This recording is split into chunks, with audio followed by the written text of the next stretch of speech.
This episode of A.C.M.G. Presents Talk Time Live is brought to you in part by Viewfinder's Identity Search and Design. Your choice for web design, graphic design, and all multimedia development needs. Visit VFISAD.com and let us bring your vision to reality. Hey, what's happening? This is TC Carson, and you are listening to ACMG's Talk Time Live. And this is Kratos. Keep listening.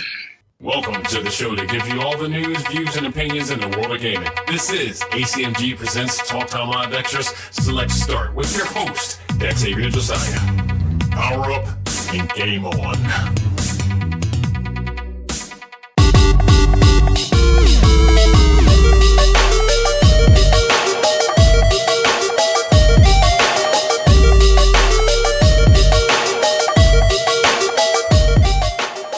Ladies and gentlemen, welcome back. This is ACMG Presents Talk Time Live Extra Select Start. I am your host, Xavier Josiah. I hope you guys are all having a great week of gaming and just everything in general. Hope everybody's having a great time this week. And, man, fall's here. It's definitely chilly. I have a jacket on. This is jacket weather. I'm digging it. But enough about that. We got a lot of news to get onto in gaming. Some really major news going on in the world of gaming that we cannot waste any time to talk about. But also, in our final stage review, we're going to review Gunvolt Chronicles Luminous Avenger X. So we're going to get a chance to talk about that as well, see how much I liked it, whether I liked it or not. We're going to talk about that on that segment as well. But let's get into the news. This is some big news here. We got the news that we've been waiting for possibly since E3 this year, which we never really got. But we got it now. It's officially announced everywhere on all forms of media. Sony Interactive Entertainment announced that the PlayStation 5 will absolutely arrive in holiday season of 2020. That is major news. And it's great news because now it gives people enough time to save up. Because, yeah, you're probably going to have to save up. I got a feeling this is probably... They haven't done there's nothing much said about this except for the specifics of what they were talking about. Nothing as far as price yet at all. I feel like all that information is going to be told, without a doubt, this next year in E3. Guaranteed. This actually just tells us automatically that E3 2020 is going to be huge for Sony. And they're going to once again be the marquee presentation of that event. If they don't do it there, then that's just ridiculous because they need to get themselves back into gear. Last 2 years, they haven't been up to par like they had the prior years to that. And there's information like this where we've been waiting for it. Now it's here. We finally get this information. If it's coming out 2020, guarantee we're going to get more information leading up to it. And please do not rely on that stupid state of play because those state of play presentations have been so lackluster. I just recently reviewed a state of play presentation that they did. It is nowhere near to what Nintendo Direct, the quality of what Nintendo Direct does it. It is just not. And I really wish at this point, if they're not going to say anything great, don't say anything at all. Because a lot of the things that they've been providing, it didn't light the world on fire at all. But this is the information we should have gotten on the state of play. This should have been announced on the state of play. So, as I mentioned, 2020 holiday season, the PlayStation 5 will include a disc drive for physical games in 4K Blu-ray as well. So that's a big deal. This is interesting right here.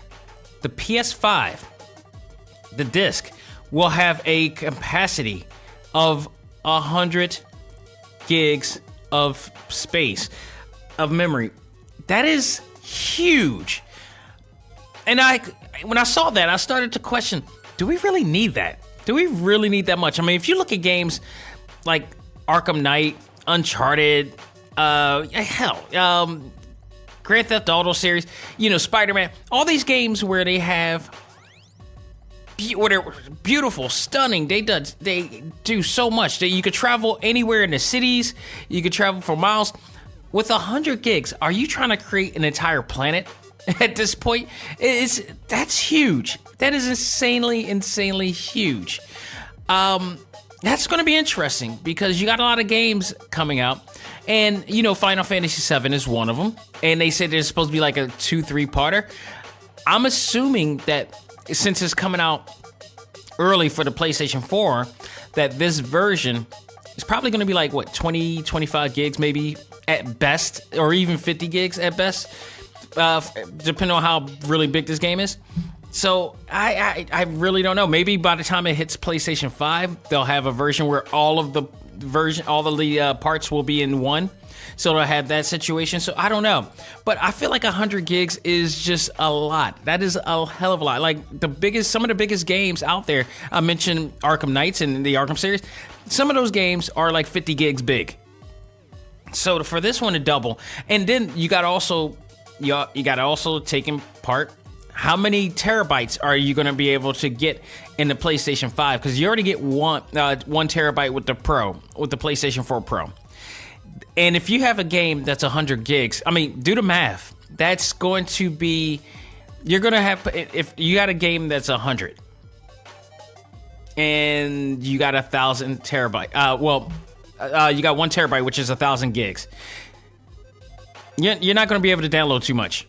You're not going to be able to download nearly too much in that game, and that's going to be a problem. So I'm assuming, based off of this information, that they're going to have, the PlayStation 5 is going to probably have 2, maybe 3 terabytes, and it makes sense from a standpoint that as we move along, the memory that we buy, the hard drives, all that stuff, the SD cards, all this stuff, with bigger and more space, becomes less expensive than it was before. So I assume, but by the time that this technology comes out, that it's going to lower the prices of all of these terabytes, which is great, because having a terabyte of information or space is a great thing, especially for me, because I have the tower that I use to record this show, to do all my clients, graphic and promotional work and stuff like that.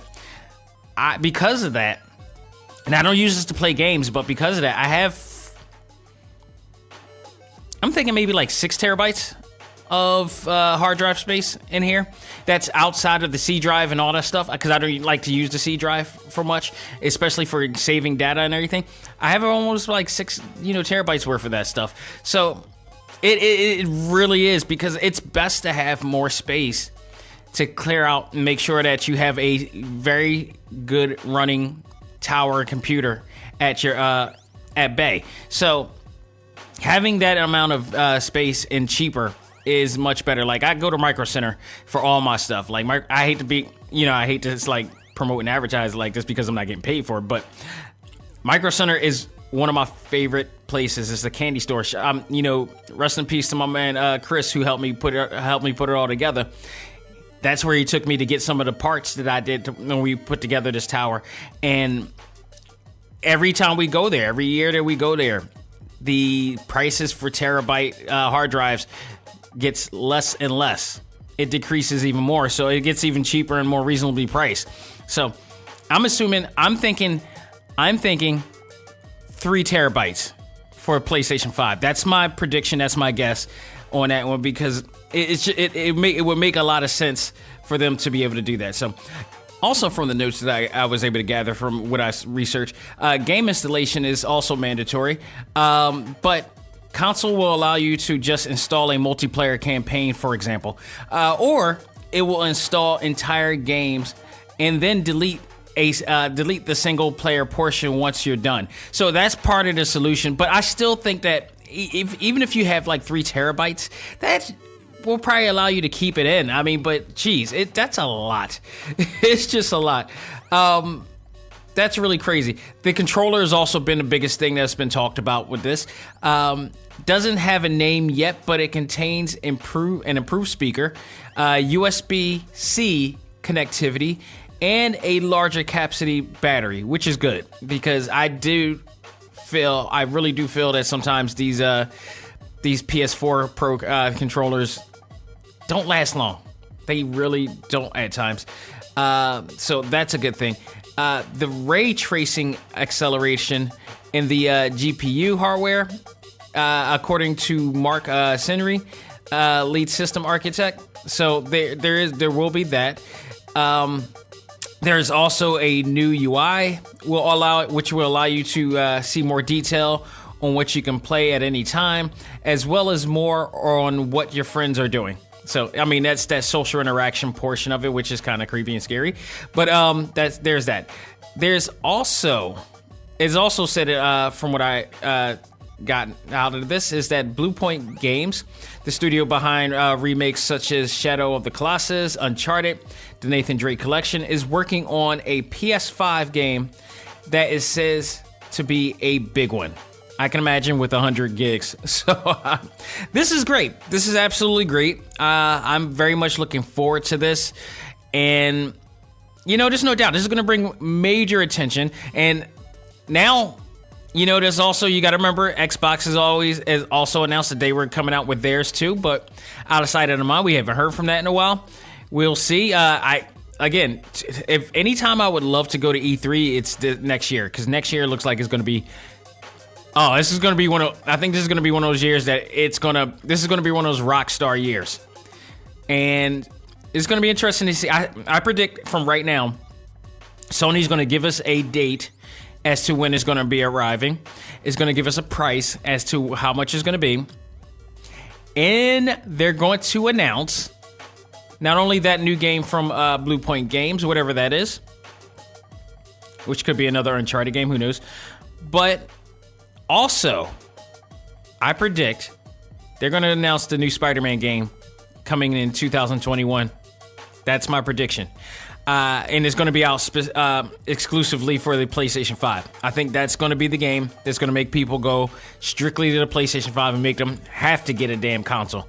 So, this is going to be interesting. I don't know if I'm going to get it immediately once it's out or not, but because I'm not a big fan. Usually not a big fan of rushing in the lines and getting that whole thing is chaotic. I never do that. Whether it's the iPhone, the iPad, the Apple Watch.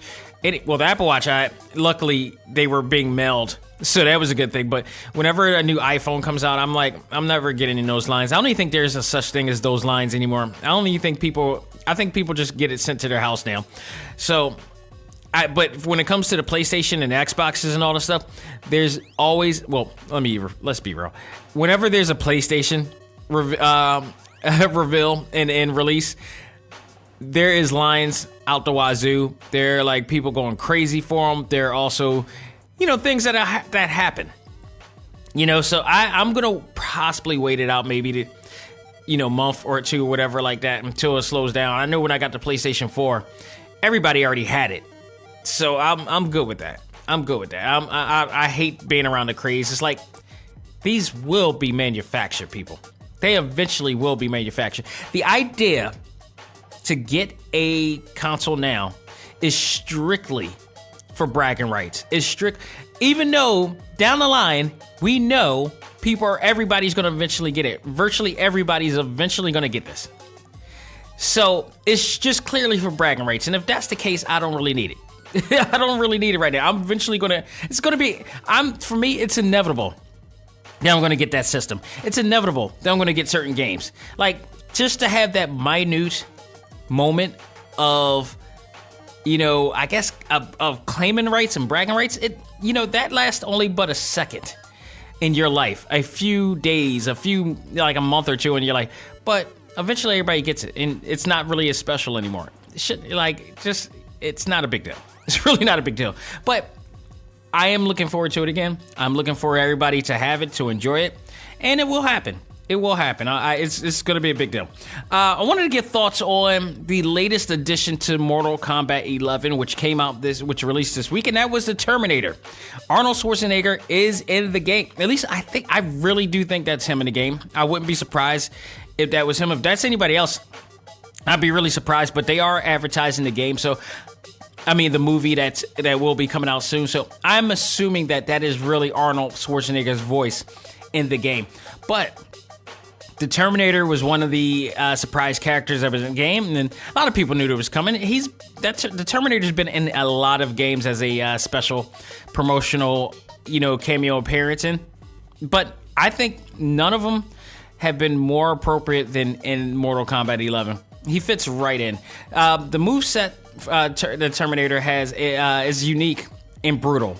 It's just a unique and brutal set of moves. If you've seen a trailer to the reveal of him, it's insane. Like, first of all, you let a pro gamer get their hands on him, it's done. It's over.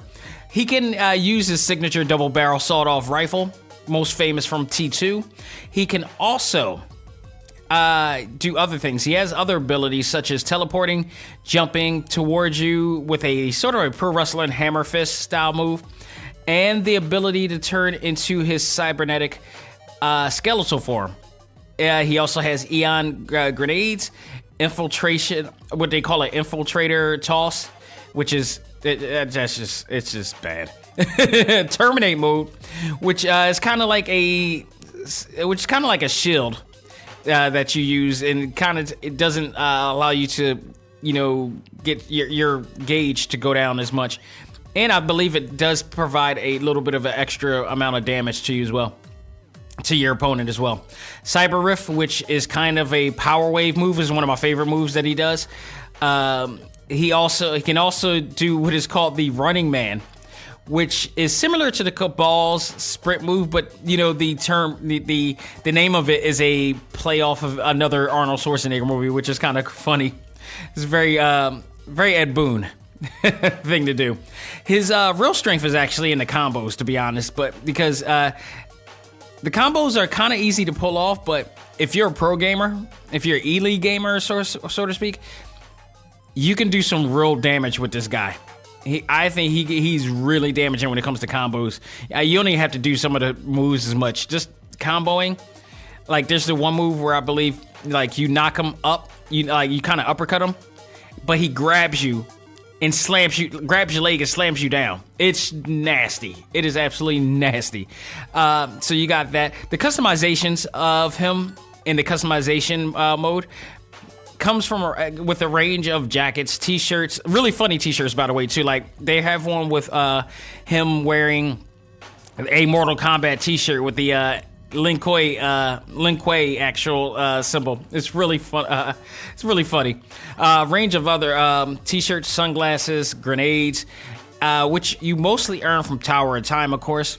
You can also choose the recent Terminator, which is the one based on the new movie coming out with him, kind of an aging version of him with the beard, or you can use the original Terminator from the first two movies that everybody is more familiar and famous and love, the more beloved movies of them.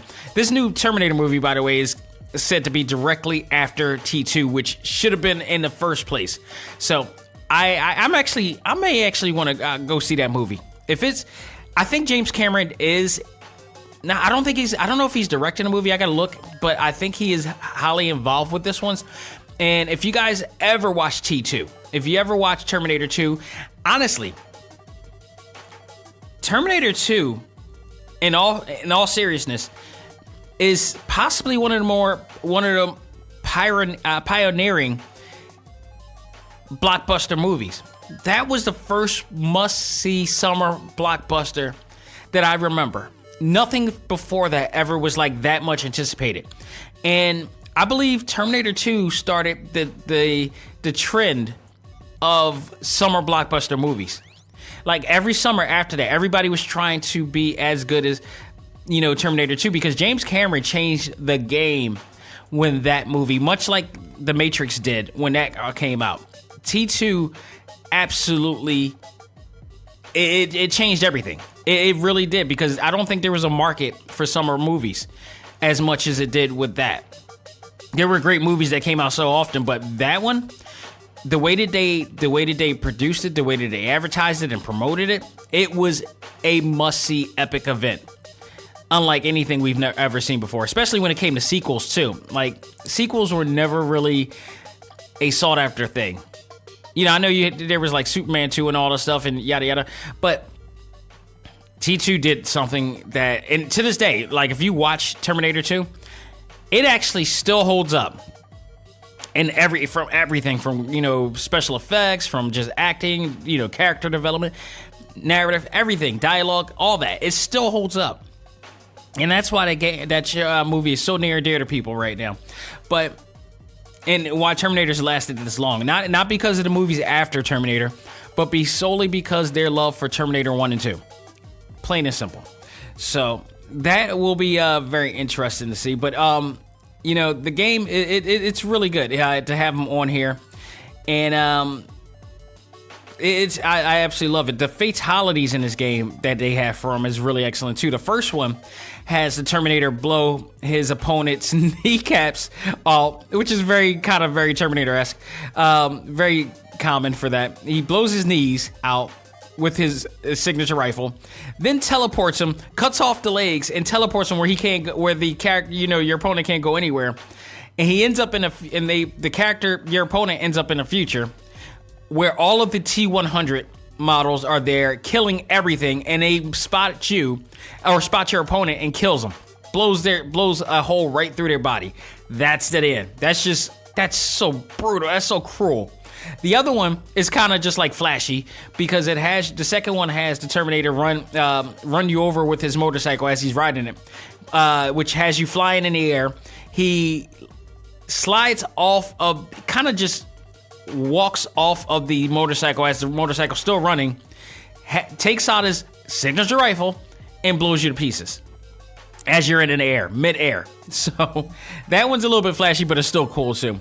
There are also some fun interactions with the Terminator as well. My favorite is any of them involving him interacting with Jax before they fight. Jax, who they seem to have a sort of a bond, and I love, again, this is what I love about what NetherRealm Studios do when it comes to, you know, having certain characters. When they have characters in their games like Mortal Kombat or Injustice, they're not just wasted. They're in the actual universe. They're acknowledged in the universe. Games like Tekken or Tekken or Soul Calibur and all this stuff, they have all these really cool extra characters like Geese Howard or the Witcher character is already in there. I believe he's a part of the universe, but they have other characters that are in the universe. Negan, all these guys that are in the universe, but they aren't really there. Noctis from Final Fantasy is in Tekken, but they don't really acknowledge it. They have a promotional video showing them in there, but once you're in the game, they're just there. But when you play another NetherRealm game and they have a special, you know, guest character like Jason or Terminator or Freddy Krueger or whatever, they're not just there. They're actually acknowledged in the universe by the other characters. So they're embraced within the universe. They are part of that universe, and I love that. So little things like this I really enjoy. For instance, there's one interaction, and not only that, they do multiple interactions. Not just like when they meet one time, they have the same interaction every single time they meet. They have different interactions. So they had Arnold in the studio booth doing a lot of different lines. Pending that is Arnold Schwarzenegger in the game, voiced in the game. But they have him in a lot, doing a lot of different, lines and everything. And there's one interaction where Jax is, the Terminator asks Jax why is he mad, and Jax replies, "I'm mad that Cage, as in Johnny Cage, turned on your learning mode." To which Terminator then says, "Chill out, Jax," and they just start fighting. It's stuff like that. That stuff right there, to me, it's one of those little things that really makes a big deal in your gameplay and engulfed in the experience and the Mortal Kombat universe, or just any game universe for that matter. Stuff like that is great. So overall, it's Terminator is a really good addition of the game. Once again, fits very well into the universe. I think, for eSport players, if they use him, he is going to be a beast in those games. So I really enjoy what they have. I'm looking forward to Sindel and what is the other character? Because I knew Spawn is the last one. Oh, Joker. Joker's going to be the other one too. So that's going to be an interesting one too. But it's all about Spawn for me, and the fact that I got to wait till 2020 to play him. I tell you what, hopefully this means that they saving the best for last, and that maybe there's a reason for it. Maybe Todd McFarlane is going to be revealing the coming of the Spawn movie at that time, so that will make sense if they do that. But damn, why? And with that said, he better be phenomenal for me waiting that long, because I've been waiting for Spawn to be a part of the NetherRealm games for quite some time. So this will be great and quite interesting. So just recently, I got a chance to see the gameplay footage and the gameplay trailer for Marvel Avengers that Square Enix and Crystal Dynamics is coming out. The one that's actually more and more developing into a really interesting and fun-looking game. This really revealed that Miss Marvel, aka Kamala Khan, is the main protagonist of this game. And I like this. I really like this. One, they're showing representation in so many different ways with this, and Kamala Khan is one of the I don't know if she's one of the first. I don't think she is the first Muslim character, because I think one of the Green Lanterns also is a Muslim character as well. So I think that, I'm not sure, but that might be the first one. But it's still, nonetheless, doesn't matter. More keep bringing representation of all, types coming, in all human, society coming, if I can say that right. Kamala Khan is the main focus in this game. So it's her story, and her story of trying to get the Avengers back in gear because of the attack that led to Captain America supposedly dying. And I'm going to remain saying supposedly dying. So it's a 2-minute trailer. Shows Kamala Khan as a kid meeting Thor on A-Day, which is the day that everything went to Fritz, and it led to, again, Captain America, quote-unquote, dying.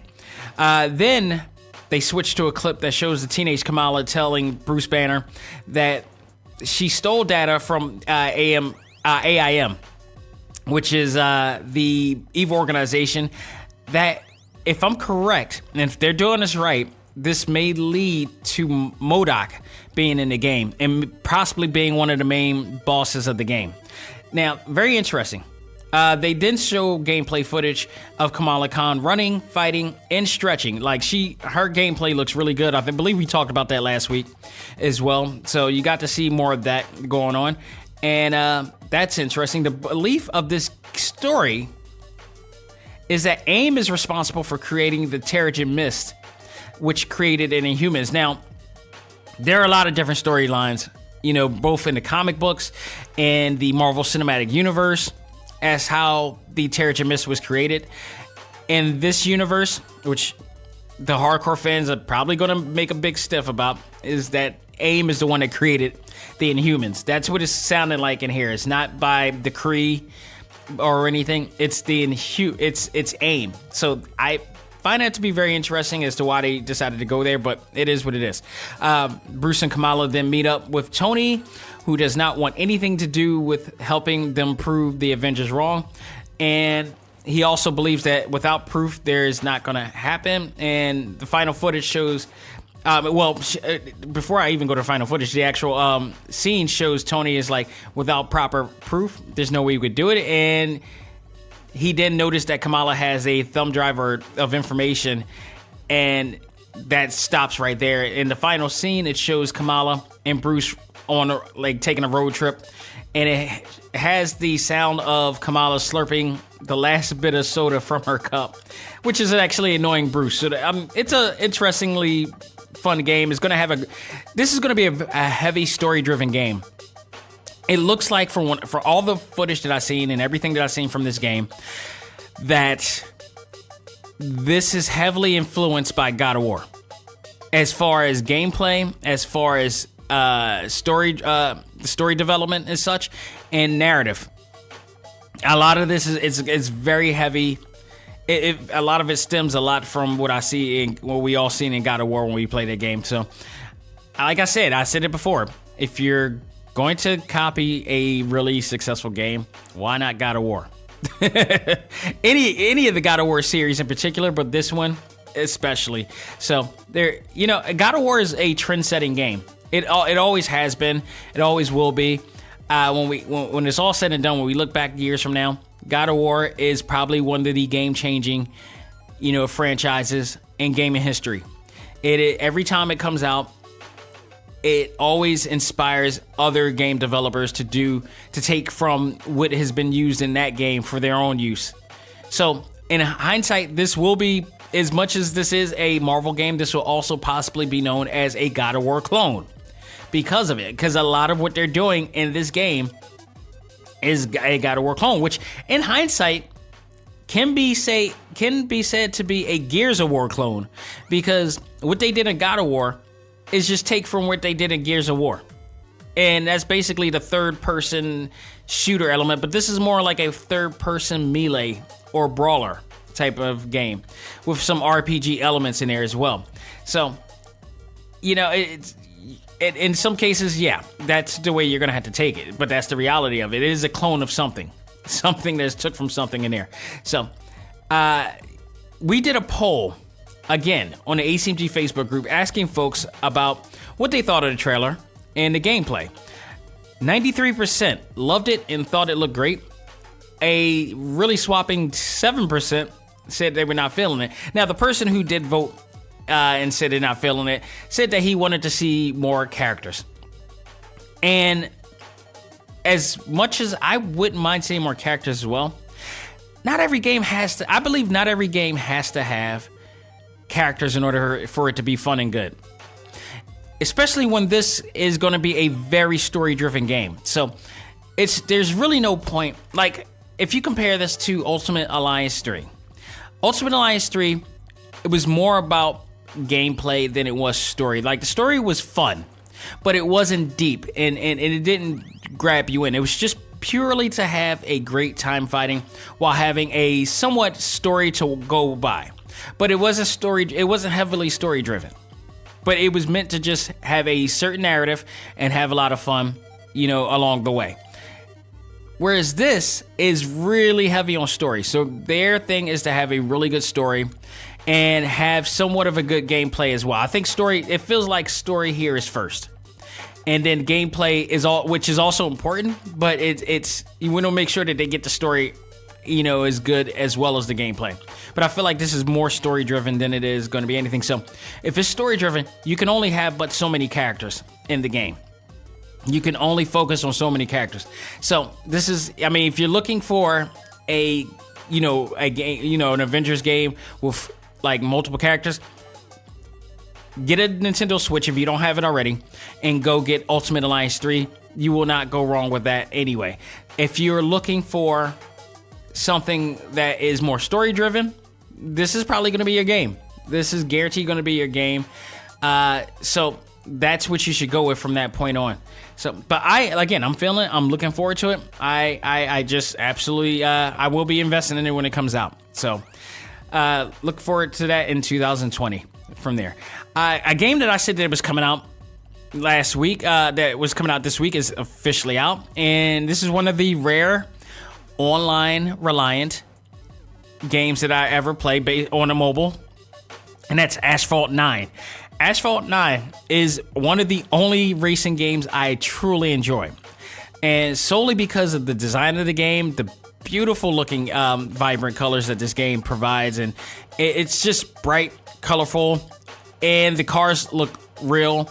But the one thing I love about it is your intentions is to not only make it to the finish line first, not only to build a really fast car that can be well controlled, but also to run cars over and get ahead. It's lovely. I love this game because of it. So this game is out on the Nintendo Switch. It is online reliant. Unfortunately, I did try to put it on airplane mode to see if it would go, because I've played this game on the iOS, which is for those who don't own an iPhone, that is the actual operating system for Apple, pretty much. So I played it a lot on there, and you're always online. You're always online when you play it on there, so it doesn't matter. But here on a Nintendo Switch, you can opt out of using a Wi-Fi signal But in doing so, you will not be able to play this game. So it is online reliant, unfortunately. But with that said, the game is still a lot of fun for a lot of reasons. It's one of the only mobile games I do endorse. And I say that because you could play through the game without using in-app purchases.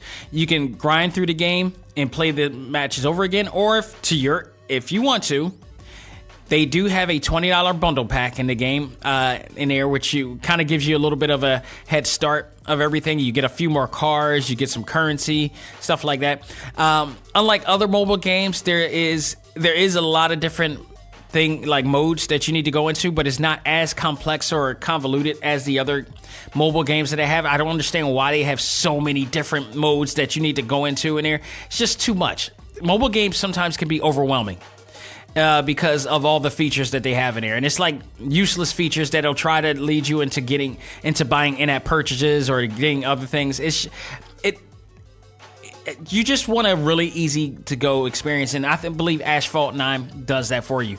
You buy, whether you can earn to get more cars, and these are like legit real cars, like Mercedes-Benz, Toyotas, Nissans, all this stuff. Like, you can get these cars and mod them up via, Fast and Furious style. Get new engines, get new, mufflers, nitro, nitro, whatever the hell that is, to make your car boost faster. As you realize, I'm not a racer or a driver at that. So, but it has so many great, easy customizable elements. You can also decorate and have decal options as well, which again, you don't have to actually buy in-app purchase to get. You can grind through the game to earn it as well. And once you do, you will have better cars. I mean, some of my favorite cars when I used to play the other ones, like 6, 7, and 8, was getting a Bugatti. If I ever drive a car, if I ever really want to drive a car, that's the car I want to drive. A Bugatti is just, those are so beautiful. They look like damn near they're going to transform into a damn Autobot, for God's sake. And I heard they were extremely fast. So, I mean, like, that's the kind of car I would love to play. Not just for speed, just to drive around. That I love that. So, that's, you have that ability. Again, there is a limit to how many times you can play the game. So if you play it for a long time, eventually you will run out, and you would just have to wait in time to do it, unless again you choose to actually buy more opportunities to play. Trust me, you got a huge library of games to play on a Nintendo Switch or the PlayStation or whatever the game is available. You don't have to play. You don't have to play right there and there. You just go to another game, play that, and then come back to it when you're ready. It's not that deep. It's really not that deep. But overall, the game is a lot of fun. It is a lot of fun. If you like that, if you do like Asphalt 9 and you want to play it all the time, and but you can't play it on a Nintendo Switch, you can also get it on the iOS. It's available on there. You can play it on there, and you can take it on the road to play it there. Now, I don't know if you'll be able to have the ability of logging into both using the same account. That's a whole nother thing. But I highly recommend. I actually like Asphalt way better than I like Mario Kart. That's just me. Mario Kart is fun, but I hate the fact that they lack so many things that I think by now they should have.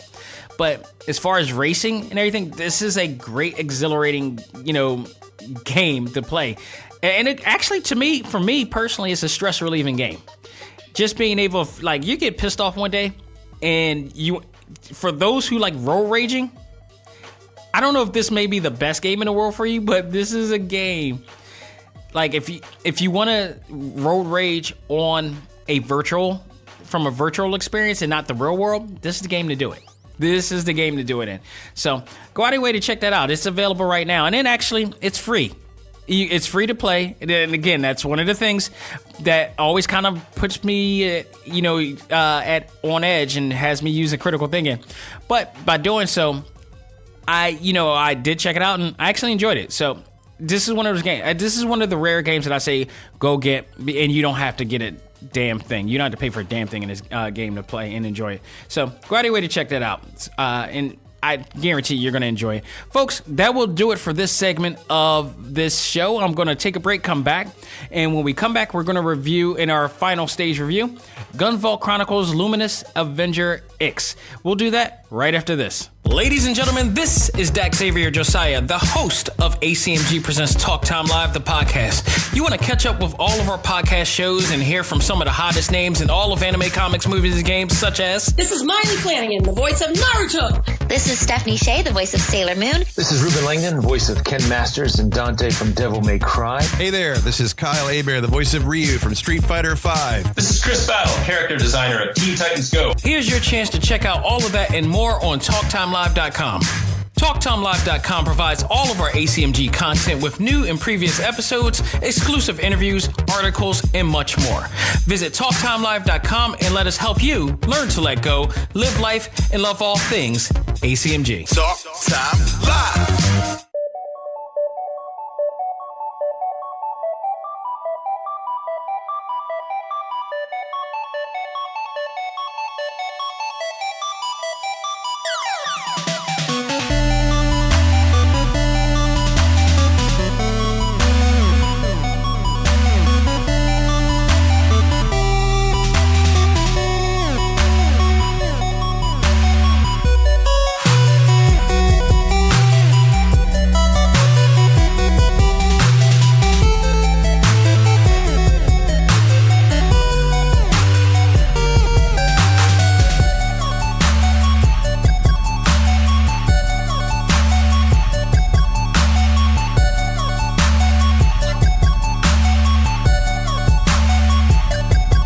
We are back with our final stage review, and it is my review of Gunvolt Chronicles Luminous Avenger X. Now, just for the record, I had a past interview, which you can see on Talk Time Live exclusive, on our exclusive page of TalkTimeLive.com.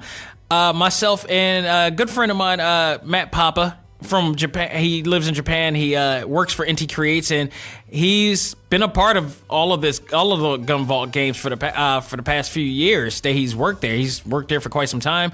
He's worked alongside, that of Keiji Inafune for a lot of projects they worked on, and he's also traveled around from Japan. He's living here in Philly.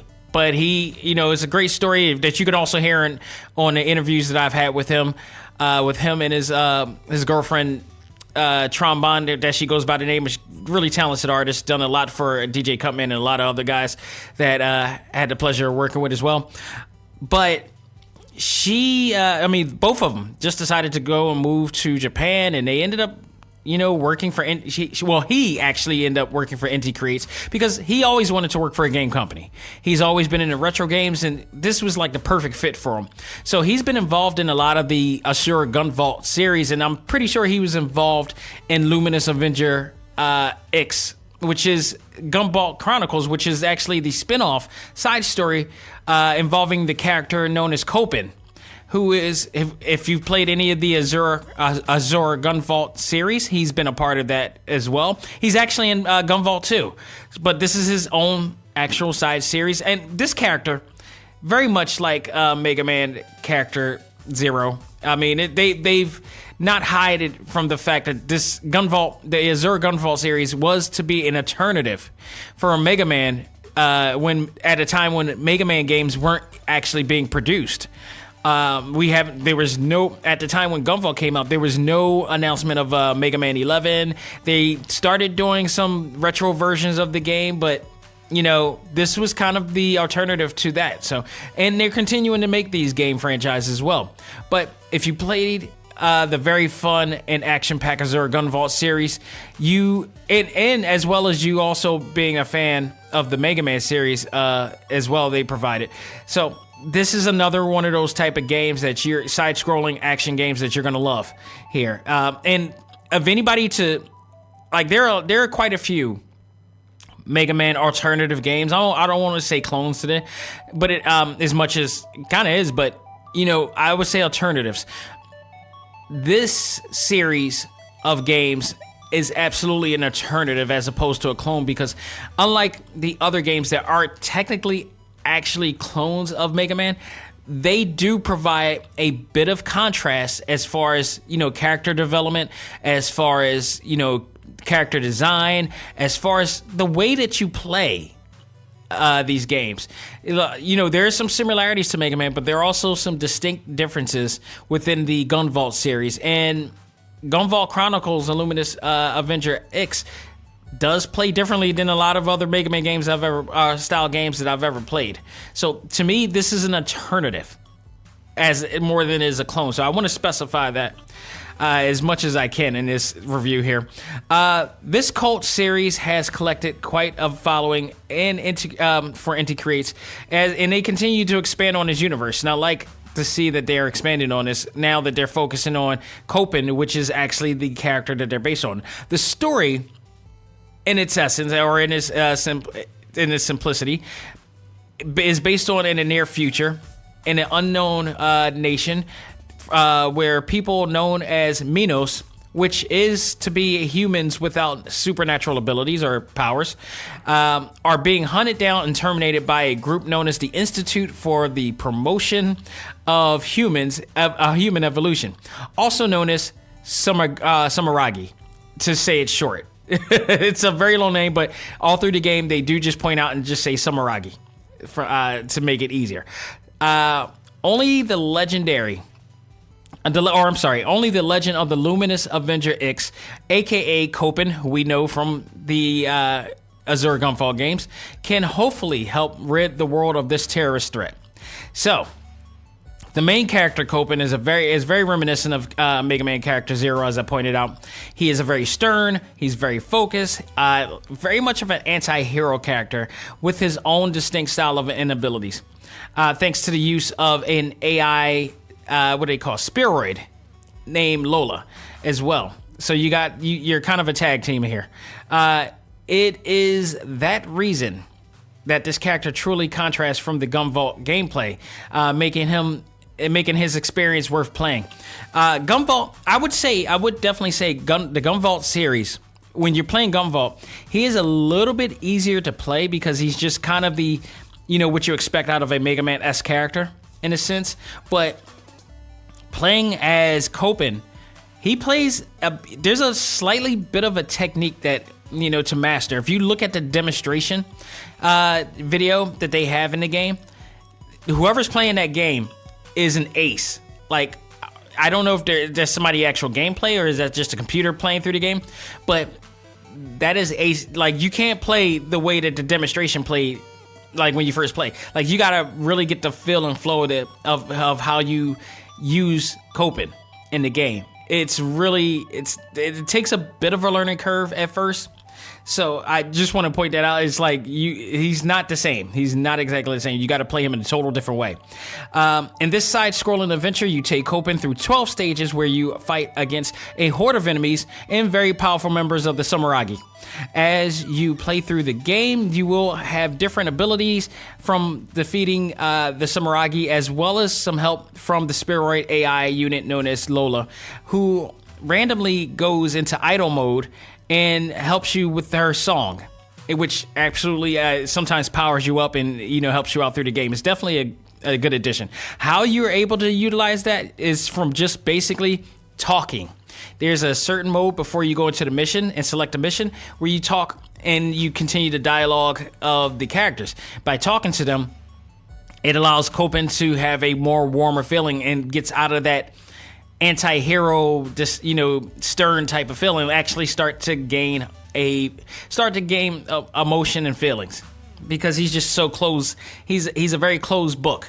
He has his defenses up at all time, but interacting with the Minos characters or the human characters allows him to have, he becomes human in a sense in this game. So that's a really interesting thing that they have for here and there. The pros of this game for me is the gameplay. Although the gameplay starts off a little bit challenging because, like I said, how you see the demonstration and how you play the game, totally different.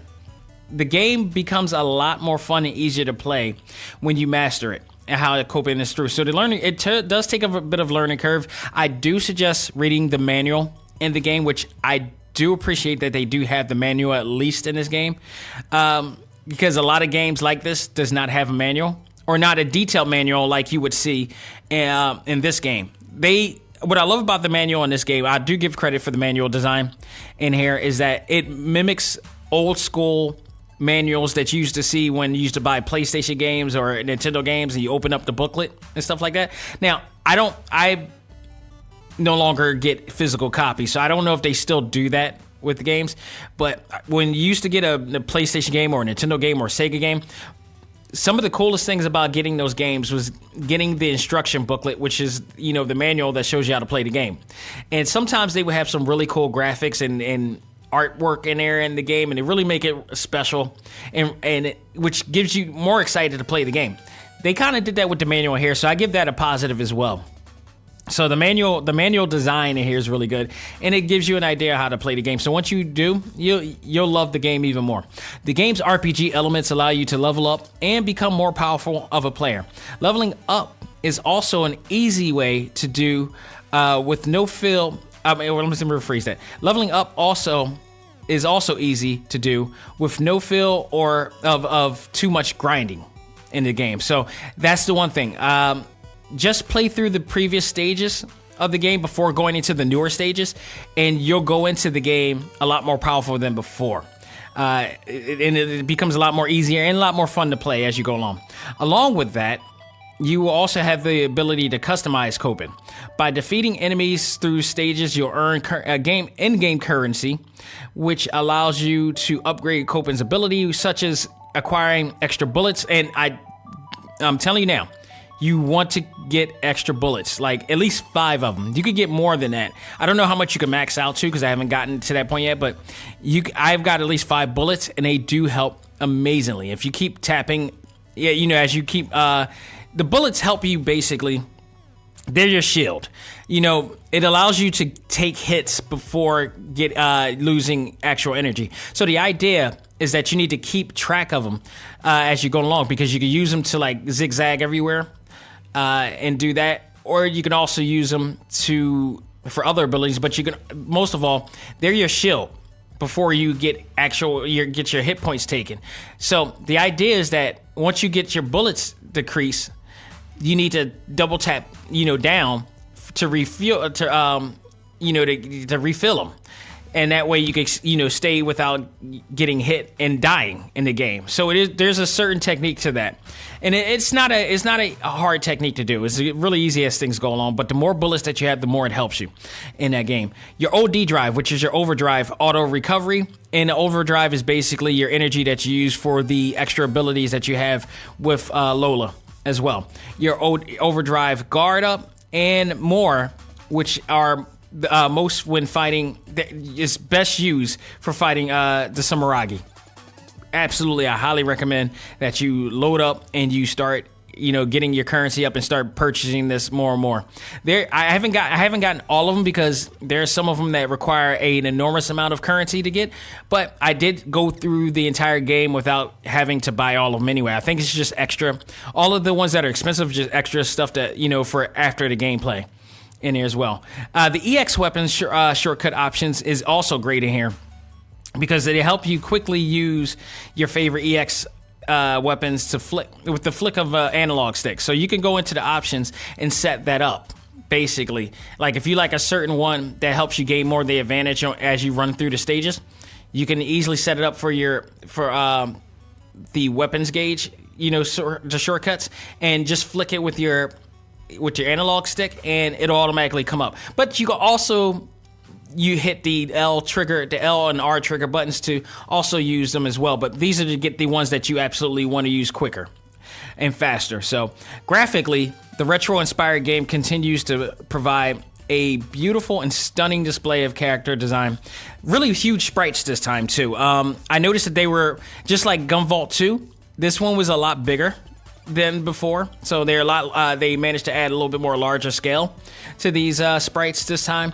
So, but they're stunning. They're beautiful. They're well detailed. The colors are a mixture of warm and cool colors that really help the narrative of the game's story in this. I really do believe that a lot. It really brings a lot of beauty to the game and draws you in a lot more because of how they did that very well. The game controls are as fluid as they will be, as you would expect from this series, as you are easily able to pull off moves and techniques without delay. So that's the pros there.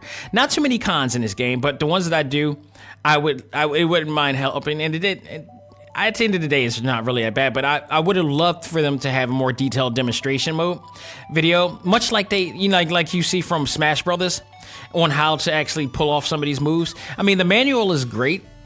But seeing the moves, some people, like I said, some people can understand from reading the manual and getting it. Others are kinesthetic learners. I'm a kinesthetic learner. So even though I did read the actual manual and I kind of got an idea, and it took me a while to get it, I can easily just watch visually of how things are done and be able to work it. I mean, that's not everybody. I don't know how many kinesthetic, people with kinesthetic abilities are out there, but I'm one of them. So, I mean, I'm sure there's other people who probably have kinesthetic abilities, and if you don't know what that means, that's just people who can learn by just through visualization. It's not like a mutant ability or anything, but it's something and a lot of artists too has this ability that can look from perspectively and be able to pick up and learn just by looking. So, just having that would have been cool, but it's not a deal breaker at all. Although you have possession of all of the EX weapons, I found that only using one of them is truly what I needed to defeat a lot of the enemies throughout the entire game. There is a certain pattern that much like Mega Man and everything, it's not like a rock, paper, scissors thing with Mega Man, where each character has an Achilles heel based on other characters that you fight. This one is just like you just have other abilities. Some of them work really well, some of them don't, but in all essence, I used the same EX weapon on all of the people that I faced and figured out the patterns, and I didn't need to use any other ones. I would have liked to have a true purpose for each EX weapon. And maybe they are, but I just found that I was able to get through in every game. Now, that's where Mega Man does contrast, because even though there's some characters you could use with just a regular Buster weapon that you have on Mega Man, there are other characters that you need you definitely need the ability to use the other ones. And there's some pro gamers that can use just the X Buster, the Buster gun. Screw them. For the majority of the game, for casual gamers, it would have been nice to see that we can use the other. We didn't need the other, EX weapons or X weapons, if you will. I only needed one EX weapon. I was able to get through, target the person, get it in, and again, the thing is, once you smash into the actual, enemy, your shooters become more powerful. And that's all it took after a while. So it made the other ones kind of useless in a sense, and that took away from it just a bit for me. So overall, I really enjoyed this game, and it is a very welcome addition to the Gunvolt universe. I do hope to see not only more of Copen and Gunvolt, but also see more of characters come out. And it looks like, from what I saw in this game, there may be another character coming. So I'm not sure. I don't want to spoil it too much, but they kind of hinted that there's going to be a new character possibly coming. I hope that's the case. But I really enjoyed the game. I love the character design. It's always awesome. You could tell they really put a lot of emphasis and detail in this game, and it shows. I really love it. I would like to see this expand more. I mean, it looks like it's a possibility that they will. I would love to see more from this universe, much like I do with the River City universe, much I see with the Sonic universe, with the Mario universe, stuff like that. Hopefully they will be able to do that. But so far, so good with this. But for now, if you're really a fan of the series of this game, or a fan of any alternative or clones of Mega Man, Gunvolt Chronicles Luminous Avengers X is a great alternative for you. If I give this a grade, it will most likely be a B+. Absolutely worth getting, a lot of fun. Not game of the year by any stretch, but still a very good game for your library and collection, especially for those who love these side-scrolling Mega Man type games. So there you have it. This week, out today, River City Melee. Speaking of Konio-kan games, River City Melee is out right now. This is supposed to be sort of a Super Smash Brothers like game where that involves that. Once again, we talked about this with the Way Forward guys. They once again didn't use the River City Girls style of animation. They went back to the retro style. This is clearly a fun adaptation to the River City world. I actually got it. It actually released at 12 o'clock midnight, which is very surprising. So I did get it. I haven't played it yet. I just downloaded it. It's ready for me to play. I'm ready to go with that. I'm down with that. It's based on the Kunio-kan universe, and it looks very deep, even though it looks like kind of a retro throwback of the River City games. I'm looking forward to checking it out. Also, was able to purchase Ghostbusters, a video game remastered, which came out recently, as well as Devil May Cry 2 for the Switch. So that is out as well. And I will be reviewing those games soon, probably next week, or probably leading in further down to Halloween, because this is October. So I also got a game that I enjoy also very much, one of my favorite RPGs of all time, but was warned about being about the gameplay this game on the Switch, and that is The World Ends With You. I decided to bow down and get it. I read that people liked it, but I also read that people kind of actually was pissed off because of the control scheme of this. And I did play a little bit of it last night and found that I was like, yeah, I don't understand why they went for this, because they did it with the control cons, so you could play through the control cons. They kind of force you to play on the TV with this game, which I'm not really. I want to play on the handheld. The only way you can play on a handheld is through the touchscreen, which I'm like, no, put my finger on this hot ass screen all the time.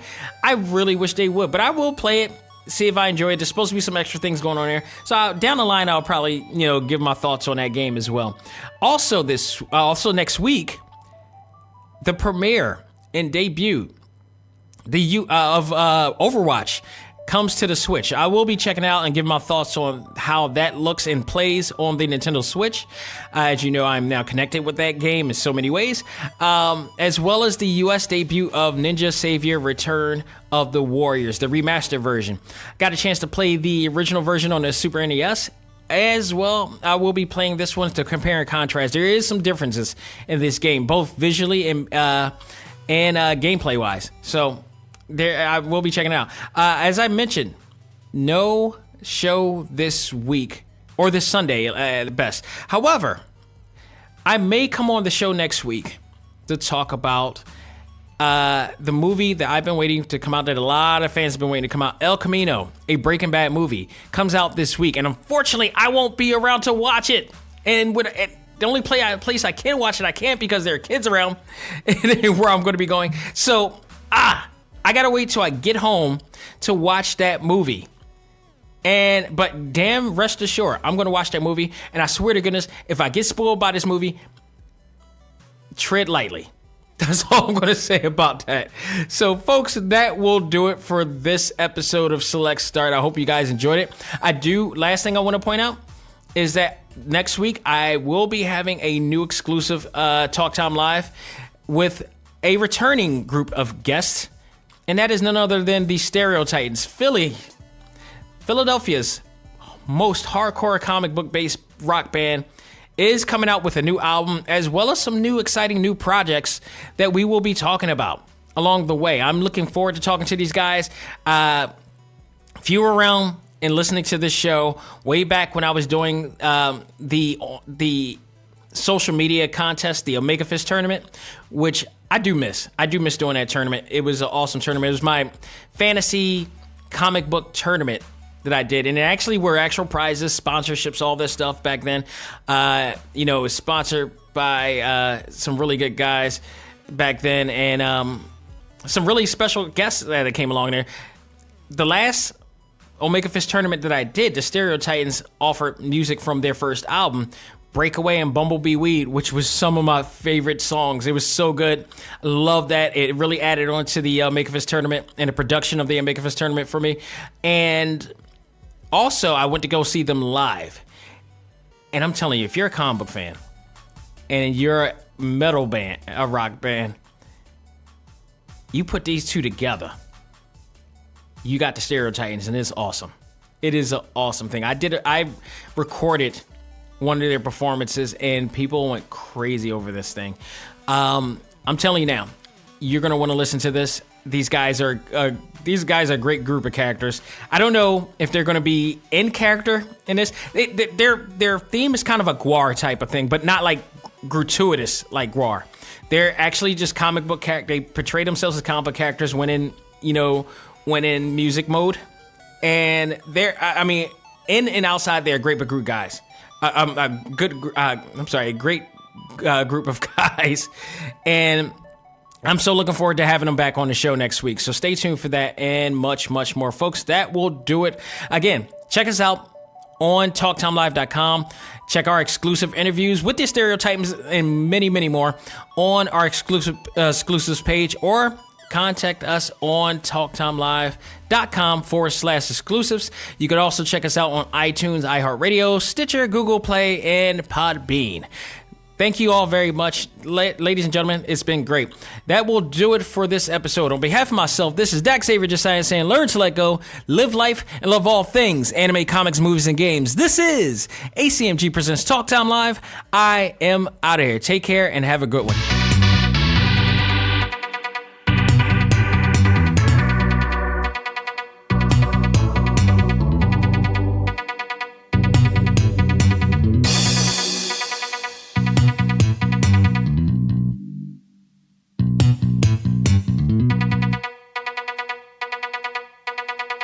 Music for this episode is provided by Game Chops. Check out these great chiptune tracks and more at music.gamechops.com.